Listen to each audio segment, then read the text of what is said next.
I'm a baby boomer. I was born just after the war. We've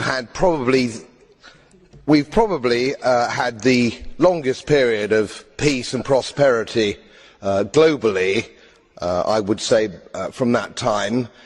I've put a little bit of modest money away so I can hand something down to my family when I pass on, largely because I've never spent more money than I've earned, and I've been prudent, and I've worked moderately hard.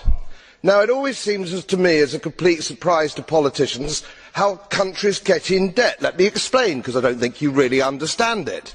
It's because politicians consistently spend more money than they raise in taxation, more money than they can possibly raise in taxation, most of which, in point of fact, they actually waste.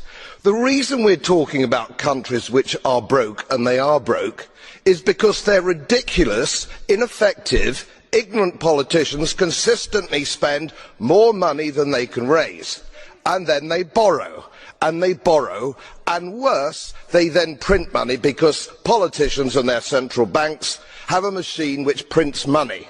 You do that as a private citizen and it's a criminal offence. You would go to prison for doing that, and politicians and their central banks do it all the time. Let me explain to you that these countries are broke, and they're broke because of their own stupid leadership and politicians, and it's immoral to ask ordinary taxpayers of any country to pick up the tab for failed politicians and failed banks.